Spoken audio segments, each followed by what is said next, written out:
berada yang diberkati Tuhan. Memasuki hari yang baru, kami percaya bahwa segala sesuatu ada dalam pengaturan tangan Tuhan. Dan hari ini kalau kita berjalan dalam jalurnya Tuhan, maka Tuhan akan menyertai kita sampai pada garis akhirnya. Untuk itu bersyukurlah apapun yang terjadi dalam kehidupan kita. Dan hari ini mari kita mengucap syukur kepada Tuhan, karena penyertaan yang Tuhan berikan kepada kita akan tetap untuk selamanya, dan kita layak untuk memuji dan memuliakan namanya. Mari kita teduhkan hati untuk menyembah Tuhan dan mengagungkan namanya. Kita berdoa. Terima kasih Bapa, dalam setiap langkah kehidupan kami tahu Engkau ada bersama-sama dengan kami. Sekalipun kami melalui jalan-jalan yang tidak nyaman bagi kami ya Bapa, tapi Engkau pribadi yang setia, yang akan menyertai kami sampai pada akhirnya. Layaklah Engkau untuk dipuji dan dimuliakan Tuhan sampai selama-lamanya. Dan hari ini kami hendak meninggikan nama-Mu. Kiranya pujian kami berkenan di hadapan-Mu Tuhan. Terima kasih Bapa, di dalam nama Tuhan Yesus Kristus. Haleluya.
Kau yang setia, yang tak pernah membiarkan kami. Kau pegang tangan kami, Kau peluk hidup kami.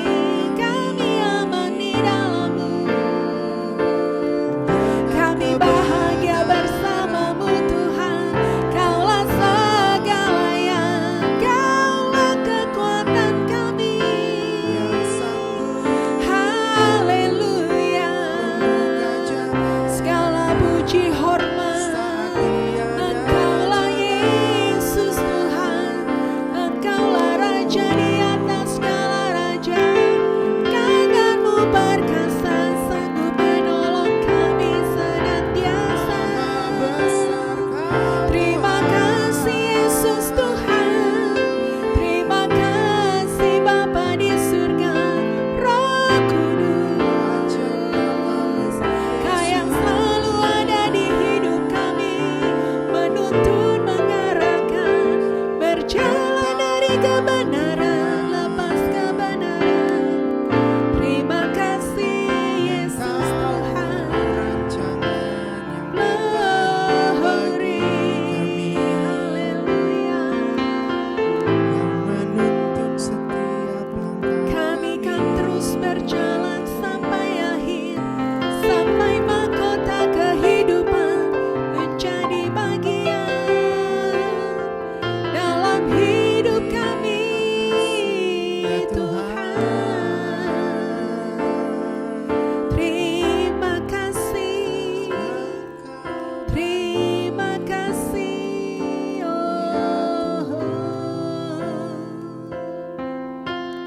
Haleluya, haleluya. Terima kasih Tuhan. Siapapun bisa meninggalkan kita umat percaya, karena segala sesuatu yang ada di bumi ini semuanya sifatnya sementara. Tapi kalau kita berjalan di dalam Tuhan, percayalah Dia sekali-kali tidak akan pernah meninggalkan kita. Oleh karena itu merupakan kebahagiaan yang tidak terukur dan tidak ternilai dalam hidup ini adalah dikala Anda dan saya, kita semua memiliki Tuhan di dalam setiap langkah-langkah kita. Pada episode yang lalu umat percaya, kita berbicara apa itu yang disebut dengan panggilan sorgawi. Bukan sebuah aktivitas atau pekerjaan rohani, tetapi bagaimana kita hidup di dalam kehendak Tuhan yang Tuhan inginkan tentunya untuk kita lakukan. Dan saat ini bagaimana caranya kita menjalankan panggilan sorgawi itu ketika kita masih ada di atas muka bumi ini. Ketahuilah umat percaya bahwa hidup di dalam Tuhan tidaklah mudah. Karena kita harus bergelut, bergumul dengan dunia yang gelap, dengan dunia yang tidak mengenal Tuhan, dengan dunia yang selalu berusaha menjauhkan kita dari kasih Tuhan, sehingga bertahan dalam kebenaran merupakan perjuangan yang luar biasa.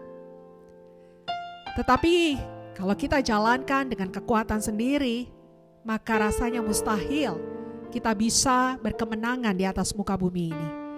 Tetapi kalau kita berjalan bersama dengan Tuhan, maka Dia yang sudah memberikan kuasa kepada kita, sehingga kita akan berjalan dari kemenangan lepas kemenangan.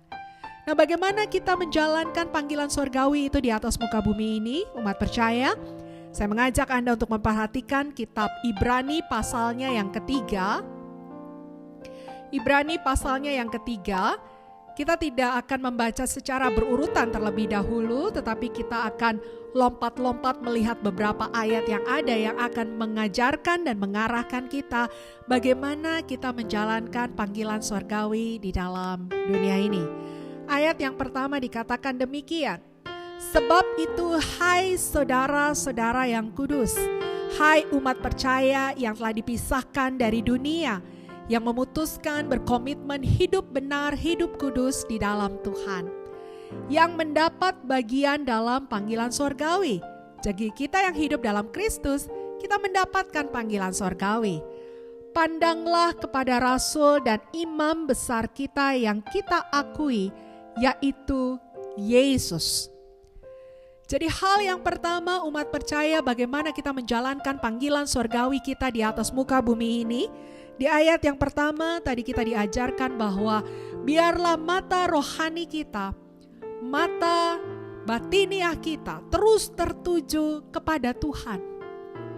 Terus tertuju kepada teladannya, kepada perintahnya, kepada janji-janjinya, kepada segala sesuatu yang adalah Dia. Jangan kita terdistraksi dengan memandang kiri dan kanan yang bukan Tuhan. Kalau bukan Tuhan tidak ada yang lain umat percaya, dunia yang kita lihat. Benar, secara mata jasmani, dunia jauh lebih gemerlap. Dunia jauh lebih memberikan kemudahan kepada kita. Dan dunia begitu amat cepat untuk kita bisa mendapatkan hasil yang kita inginkan. Tetapi sekali lagi, dunia ini sementara. Dan dunia ini banyak sekali ketidaktransparanannya. Banyak sekali kemunafikannya. Sehingga tidak jarang bahwa kita terkecoh dengan gemerlapnya dunia ini dan kemudian kita terperosok kepada ketidakbenaran dan kemudian berkubang di dalam dosa. Jangan kita tertarik dengan semua tawaran dunia yang menjauhkan kita dari Tuhan. Untuk itu ketika dunia mulai menarik-narik kita untuk melakukan caranya, mari terus pandang Tuhan, arahkan hati dan pikiran kita kepada Tuhan, pegang perkataannya, pegang janjinya. Mungkin hari ini ada di antara Anda yang sedang merindukan pasangan hidup. Dan tahun lepas tahun umur makin bertambah, biasanya kekhawatiran mulai merebak di hati. Dan dunia mulai menawarkan yang mungkin secara jasmani kita, secara logika kita, wah adanya. Mungkin dia lebih cantik, dia lebih tampan, dia lebih kaya, dia punya pekerjaan yang baik. Tapi sebetulnya kita tahu dia tidak cinta Tuhan. Seringkali kita berspekulasi dan kemudian kita memberanikan diri untuk berkata, mungkin kalau aku membina hubungan dengan dia, nanti dia akan kebawa imannya kepadaku. Tetapi kan itu baru spekulasi umat percaya. Kita tidak pernah tahu kebenarannya. Ya habisnya nanti kalau saya tidak menjalin hubungan dengan orang ini yang mungkin menyampaikan lamarannya untuk berhubungan dengan saya, nanti saya tidak bisa dapat pasangan hidup, saya tidak tahu, umur sudah semakin bertambah. Umat percaya kalau engkau tahu bahwa ada ketidakbenaran di dalam hal itu walaupun bungkusannya indah, tetap pegang firman Tuhan bahwa Tuhan tahu bahwa setiap umatnya kalau bukan ditentukan khusus olehnya akan berpasang-pasangan. Dan apa yang dari Tuhan itu yang terbaik, itu yang akan membawa kita semakin cinta Tuhan, akan membawa kita semakin hidup menyenangkan hati Tuhan. Bertahan saja. Tuhan tidak pernah pusing dengan usia kita. Tuhan tidak pernah pusing dengan keberadaan jasmani kita. Bahkan Rasul Paulus berkata jasmani boleh semakin merosot, tetapi Tuhan melihat batiniah kita yang akan semakin memuncak di dalam Dia. Atau mungkin hari ini engkau tidak kunjung sembuh dalam penyakitmu. Lalu dunia menawarkan ada orang pintar, ada dukun, atau dengan cara-cara yang lain yang kemudian kita harus memberikan sesembahan, kita harus memberikan sesuatu yang bertolak belakang dengan keimanan kita. Karena kita sudah putus asa, karena kita ingin sembuh adanya. Tetap pandang Tuhan umat percaya. Tetap percaya akan perkataannya bahwa Dia juga Allah yang sanggup menyembuhkan karena namanya adalah Jehovah Rafa. Kalaupun secara jasmani kita belum disembuhkan, terus perkuat iman kita karena inilah yang akan membawa kita kepada kekekalan. Tubuh daging kita akan selesai ke dalam tanah karena tanah akan kembali kepada tanah. Debu akan kembali kepada debu. Tapi iman jangan sampai goyah, tetap pandang Tuhan. Karena kalau kita pandang Tuhan, roh kita akan terus sampai kepada kekekalan. Sakit penyakit mungkin tidak kunjung disembuhkan ketika kita hidup di dunia, tetapi surga menanti kita karena kita tidak menduakan Tuhan di dalam keberadaan kita. Pandang Tuhan, pandang Tuhan. Kita membutuhkan banyak kebutuhan dalam ekonomi yang tidak menentu ini. Dan banyak orang mengajak kita untuk korupsi saja, manipulasi saja. Ambil saja bagian yang bukan menjadi bagianmu.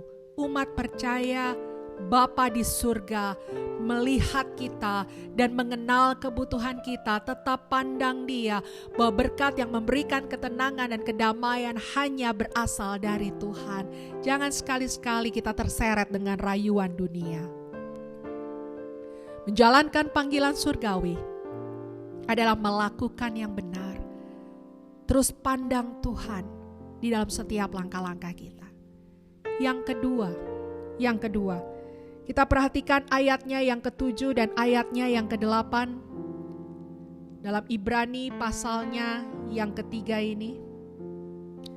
Sebab itu seperti yang dikatakan Roh Kudus, pada hari ini jika kamu mendengar suaranya, janganlah keraskan hatimu seperti dalam kegeraman pada waktu pencobaan di padang gurun.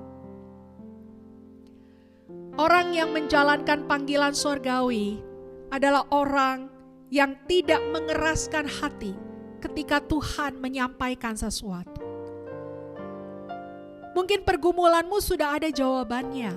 Tuhan sudah berikan jawabannya kepada Anda. Tetapi menurut logika kita, menurut kedagingan kita, itu gak cocok buat kita. Itu susah. Dan kita mulai berargumentasi dengan Tuhan. Kita berkata, Tuhan boleh gak diganti caranya? Karena saya gak suka melakukannya. Itu berat buat saya. Tuhan boleh gak dikurangi kekuatannya? Kompromi. Boleh gak pakai cara saya? Tuhan, aku gak mau kalau itu yang harus kujalani, kalau itu yang harus kulewati. Kita keraskan hati untuk tidak mengerjakan apa yang Tuhan mau. Kalau kita mengeraskan hati kita umat percaya, kita tidak menjalankan panggilan surgawi yang Tuhan ajarkan kepada kita. Karena orang-orang yang menjalankan panggilan surgawi adalah orang-orang yang senantiasa berkata, ya Tuhan, ya Tuhan. Ingat apa yang dialami Bunda Maria ketika malaikat Gabriel menyampaikan pesan Tuhan bahwa dia akan mengandung dari Roh Kudus. Ini sesuatu yang amat menakutkan bagi seorang perawan di Yahudi ketika itu. Ini sesuatu yang gak masuk akal. Dan mungkin Maria secara manusiawi dia berkata, kenapa aku yang harus dipilih, kan masih banyak perawan-perawan yang lainnya. Dan mengapa Tuhan harus datang dengan cara yang seperti itu? Bukankah Dia Tuhan yang bisa datang dengan cara yang lain, yang tidak menyusahkan aku, yang bisa membuat aku dikucilkan dari komunitasku? Maria punya hak untuk berargumentasi ketika Tuhan menyampaikan apa yang harus dia jalankan supaya dia menjadi jalan bagi Kristus lahir di dunia. Tetapi Maria tidak melakukannya. Maria berkata, aku hambamu, jadilah sesuai dengan kehendakmu. Dia tidak mengeraskan hati. Dia dengan terbuka, dia rendah hati selalu berkata, ya Tuhan, kalau itu yang kau kehendaki, ya.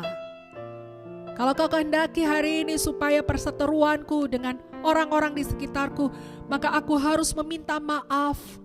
Aku harus mengampuni, ya Tuhan, aku tidak akan mengeraskan hati. Kalau Tuhan mengingatkan bahwa ada nazar, ada persembahan, ada persepuluhan yang belum kita selesaikan di dalam ketaatan kita, mari jangan keraskan hati, mendahulukan kehendak Tuhan, dan berkata, ya Tuhan, aku akan lakukan. Kalau Tuhan hari ini menggerakkan hatimu untuk memberkati orang lain, jangan berkata, buat apa Tuhan? Dia sudah kaya, dia sudah punya banyak uang. Atau buat apa Tuhan? Aku tidak begitu mengenal dia, buat apa aku bantu dia? Jangan keraskan hati. Jadilah orang yang segera melakukan apa yang Tuhan kehendaki. Jangan pelihara yang namanya keangkuhan dan kesombongan umat percaya. Tapi biarlah kita seperti pribadi Yesus. Sekalipun dia tahu susahnya untuk mati di atas kayu salib. Tapi dia berani berkata, bukan kehendakku, tapi kehendakmu yang jadi. Yang ketiga yang kita pelajari, kita perhatikan ayatnya yang ke-13 dalam Ibrani pasal yang ketiga tadi. Hidup menjalankan panggilan surgawi yang ketiga. Tetapi nasihatilah seorang akan yang lain setiap hari, selama masih dapat dikatakan hari ini, supaya jangan ada di antara kamu yang menjadi tegar hatinya karena tipu daya dosa. Menjalankan panggilan surgawi bukan berarti memisahkan diri lalu hidup terisolasi, tidak bersama-sama dengan orang lain. Lalu kita jalani segala ritual kepercayaan kita seorang diri. Tetapi Alkitab berkata, dengan menasehati seorang akan yang lain, berarti kita hidup bersama-sama dengan saudara seiman, dengan orang lain, yang tetap kita sadari bahwa setiap kita memiliki latar belakang yang berbeda, memiliki kehidupan karakter yang berbeda. Tetapi Alkitab katakan hidup bersama-sama dengan saudara seiman, dan tidak hanya itu. Nasihatilah seorang akan yang lain. Ini juga tidak mudah ketika ada orang yang menasehati kita, menegur kita. Kita cenderung berkata, siapa kamu tegur saya? Siapa kamu nasihati saya? Saya lebih pandai, saya lebih hebat, saya lebih tahu dari kamu. Sehingga akhirnya kita pun tidak bisa hidup bersama dengan rukun dengan saudara-saudara yang ada di sekitar kita. Menjalankan panggilan surgawi adalah bagaimana kita hidup rendah hati, menerima nasihat orang-orang yang ada di sekitar kita. Tentunya kalau bicara nasihat adalah sesuatu yang baik, sesuatu yang membawa kita berjalan dalam kebenaran dan membawa kita semakin intim dengan Tuhan. Untuk itu pastikan kita memilih rekan-rekan yang betul, yang benar di sekitar kita umat percaya. Kita tidak hidup dengan sembarangan agar kita tidak mendapatkan nasihat-nasihat palsu dari orang lain yang kemudian berujung kepada maut. Alkitab mengatakan kepada kita, ada orang yang mencium kita berlimpah-limpah, tapi seorang sahabat akan menegur kita, walaupun itu sakit didengarnya. Kita tidak rindu hidup dalam kemunafikan. Mungkin kita menginginkan yang baik yang orang bisa lakukan kepada kita. Tapi kalau itu kemunafikan, mungkin hanya menyenangkan sesaat pada awalnya saja, tetapi kemudian membawa kita kepada kebinasaan. Tetapi biarlah teguran nyata-nyata, kita bersedia untuk menerimanya, karena itu akan membawa kita terbangun dan berjalan dalam kebenaran. Jangan tutup telingamu untuk nasihat. Bahkan senangilah yang namanya nasihat, karena itu baik bagi kita. Jadi umat percaya yang diberkati Tuhan, bagaimana kita menjalankan panggilan surgawi kita? 3 hal yang kita pelajari hari ini. Bagaimana kita terus mengarahkan pandangan kepada Tuhan, jangan menyimpang ke kiri dan ke kanan dan terbujuk rayuan dunia. Lalu bagaimana yang kedua tadi kita belajar, kita tidak mengeraskan hati dengan apapun yang Tuhan perintahkan kepada kita, dan kita rendah hati terbuka untuk menerima nasihat orang-orang di sekitar kita. Dengan demikian hidup kita akan dibangun, hidup kita akan dikuatkan, dan kita bisa berjalan sampai garis finish kehidupan. Kita berdoa. Betapa indahnya berjalan bersama dengan Engkau Tuhan. Engkau memberikan arahan-arahan, Engkau memberikan jalan yang harus kami tempuh agar kami bisa mencapai garis akhir dan memenuhi panggilan surgawi yang Engkau berikan dalam hidup kami. Engkau tidak melepaskan kami dalam kebutaan, tapi Engkau terangi kami sehingga kami melihat apa yang harus kami lakukan. Terima kasih, terima kasih. Kalau ada di antara kami yang mungkin telah menyimpang, dan hari ini firman Tuhan menegur kami, mengingatkan kami, Tuhan, kami mau rendah hati, kami mau berbalik ke jalan-jalan Engkau. Kami mau kembali lagi dalam kebenaran, lepas kebenaran, dan hidup dalam kuasa Roh Kudus di dalam langkah-langkah kami. Tolong kami, urapan kuasa-Mu menguatkan kami. Karena di dalam hidup kami ada kuasa kebangkitan, ada kuasa untuk mengalahkan kedagingan. Tolong kami Tuhan, tolong kami. Terima kasih Bapa di surga.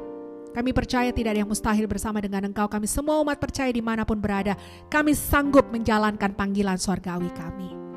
Dan bukan hanya sementara, tapi kekal selamanya. Terima kasih Tuhan untuk firman yang kami boleh dengar pada saat ini. Biar kami menjadi benih unggul yang jatuh di tanah hati yang terbaik, bertumbuh dan berbuah lebat, dan hidup kami menjadi berkat bagi banyak orang. Tuhan Yesus dipermuliakan. Diberkatilah rumah tangga anak-anak Tuhan, usaha pekerjaan bisnis mereka, studi anak-anak mereka. Dan kalau ada di dalam pergumulan mereka saat ini, Tuhan, Engkau yang menjadi sumber jawaban seperti apa yang tadi kami bahas bersama-sama. Terima kasih Tuhan. Gereja-gereja Tuhan Kau berkati dimanapun mereka berada, berkati dan cukupkan keperluan mereka. Engkau tidak akan pernah permalukan gereja-Mu. Terima kasih untuk bangsa dan negara, para pemimpin kami dari pusat sampai daerah. Engkau berkati dan biarlah tangan-Mu ada di dalam Indonesia. Terima kasih Tuhan. Terima kasih untuk para pemirsa Dwelling Place yang setia bersama-sama dengan kami. Doa kami dari tempat ini Tuhan, semua yang mendengarkan siaran ini, senantiasa dengan hati terbuka menerima taburan firman Tuhan dan meresapkannya di hati dan melakukannya. Sehingga kami semua umat percaya, pemirsa Dwelling Place dimanapun mereka berada, terus bertumbuh menjadi umat kepunyaan Tuhan, imamat rajani bangsa yang terpilih, yang kemudian di dalam hidup kami menjadi terang bagi bangsa-bangsa. Diberkatilah semuanya, dan kami mengucap syukur untuk setiap kesediaan dari umat percaya. Terima kasih Bapa, terpujilah nama-Mu di dalam nama Yesus. Kami berdoa dan mengucap syukur. Haleluya. Amin. Shalom umat percaya, kami berterima kasih karena Anda sudah bergabung dalam program acara kami, bahkan sudah setia mengikuti program acara ini. Untuk itu jangan lupa untuk subscribe, like, komen, bahkan men-share program ini kepada pihak-pihak yang lainnya, di mana Anda juga bisa menjadi saluran berkat, agar firman Tuhan yang disampaikan dalam program acara ini dapat diterima di banyak pribadi dan mereka diberkati, mereka dikuatkan dan nama Tuhan dipermuliakan. Kalau Anda ingin mengetahui rangkaian kegiatan kami Siloam Community, Anda bisa menghubungi nomor hotline yang tertera atau yang tertulis di deskripsi yang ada, dan kami rindu untuk kita bersama-sama bersekutu memuliakan Tuhan dan menikmati berkat-berkat-Nya. Tuhan Yesus memberkati.